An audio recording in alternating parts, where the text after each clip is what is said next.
ជំរាបសួរពុកម៉ែបងប្អូនថ្ងៃនេះខ្ញុំមកតែងខ្នោមួយដើមដែលមានអាយុត្រឹមតែ1ឆ្នាំ2ខែទេបងប្អូនណាបាទថ្ងៃនេះខ្ញុំតែងដើម្បីធ្វើជាបទបង្ហាញហើយនឹងជាបច្ចេកទេសខ្លះជូនពុកម៉ែបងប្អូនដែលគាត់មិនយល់ពីពាក្យថាតែងមែកបាទការតែងមែកខ្នោគឺយើងសម្ដៅធ្វើម៉េចឲ្យដងដើមទាំងអស់នេះរីកធំធាត់ល្អណាបងប្អូនណាបាទអញ្ចឹងខ្នោនៅពេលដែលតើមានវត្តមានផ្លែទេបងប្អូនព្យាយាមតែងមែកឲ្យស្អាតណាបងប្អូនណាបាទអញ្ចឹងមែកទាំងអស់នេះបងប្អូនឃើញទេនេះគឺជាដើមសសរបាទបន្ទាប់មកមានមែកបែកសាខាបងប្អូនឃើញទេបាទ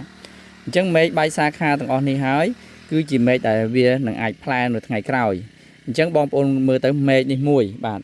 បើសិនជាបងប្អូនឃើញវាមានដុះបាសទៅលើទោះជាយើងមិនកាត់វាក៏វាងាប់ដែរឃើញបងប្អូនណាប៉ុន្តែយើងព្យាយាមសម្រួលឲ្យវាស្រឡះទី1នៅពេលដែលមែកនឹងស្រឡះវានឹងកាត់បន្ថយចម្រុកសត្វល្អិតទី2វាជួយធ្វើឲ្យមែកហ្នឹងធំធាត់ល្អណាពេលដែលយើងកាត់ហ្នឹងវានឹងបន្សល់មុខជីបវាជួយចេញផ្លែចេញផ្កាបានលឿនណាបងប្អូនណាបាទហើយមួយទៀតវាជួយធ្វើឲ្យដើមនេះនៅពេលដែលមានភ្លៀងអញ្ចឹងវាឆាប់ស្ងួតនៅពេលដែលមានពន្លឺមកអញ្ចឹងយើងកាត់មកអាមែកក្នុងដេញអាហ្នឹងគេហៅថាមែកដេកស៊ីមែកអត់ប្រយោជន៍បងប្អូនកាត់វាអស់មកស្អាតមកបងហ្នឹងហើយធ្វើម៉េចដើម្បីឲ្យដើមនឹងវាមានសុខភាពល្អលូតលាស់ហ្នឹងគឺយើងទី1យើងកាត់បន្ថយចម្រុកសត្វល្អិតទី2យើងជួយធ្វើឲ្យដើមហ្នឹងស្ងួតលឿនអត់មានជំងឺផ្សិតទី3ធ្វើឲ្យមែកវាហ្នឹងរីកធំធាត់ល្អឃើញទេបងប្អូនកាលណាយើងអត់កាត់ក៏វាងាប់ដែរបាទអញ្ចឹងយើងកាត់មែកទាំងអស់នេះឲ្យស្រឡះមកមែកដែលយើងគិតថាវាមែកអត់ប្រយោជន៍គឺមែកដេកស៊ីណាបងប្អូនណាបាទមែកដេកស៊ីមែកក្នុងមែកបាសទៅលើបាសទៅក្រោមហ្នឹងហើយអញ្ចឹងយើងព្យាយាមកាត់បន្ថយវាអស់មកបាទអញ្ចឹងបងប្អូនមើលទៅណាបងប្អូនឲ្យតែឃើញមែកណាមួយដែលវា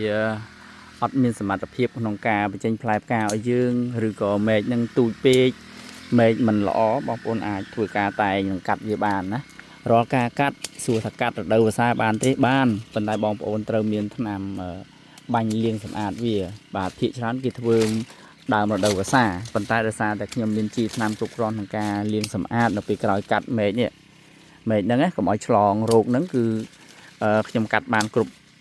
ដំណាក់កាលបាទទោះជាភ្លៀងទោះជាមិនភ្លៀងក៏ដោយបងប្អូនណាបាទអញ្ចឹងសូមបង្ហាញពុកម៉ែបងប្អូនបែបនេះបាទនៃការតែងមែកខ្នោបាទអញ្ចឹងបងប្អូនព្យាយាមតែងវាស្អាតចឹងមកបាទមែកដែលទូចហ្នឹងបាទមែកនៅខាងក្នុងហ្នឹងបាទកាត់វាមកបាទអញ្ចឹងមែកទាំងអស់នេះវានឹងកាត់បន្ថយនៃការប្រើប្រាស់ជីថ្នាំមួយចំនួនដូចជាសត្វល្អិតដូចជាអាហារបំពន់ផ្សេងនិងជំងឺផ្សិតផ្សេងណាបងប្អូនណាបាទអញ្ចឹងយើងឃើញថាស្រឡះបានច្រើនហើយបាទបន្តមកទៀតយើងអាចធ្វើការពុះខ្ពស់ពេកយើងដាក់ចដើដាក់ស្អីកាត់ទៅដល់លើទៀតណាបងប្អូនណាបាទអញ្ចឹងការតែងគឺមានតែប៉ុណ្្នឹងទេណាបងប្អូនបាទសូមអរគុណ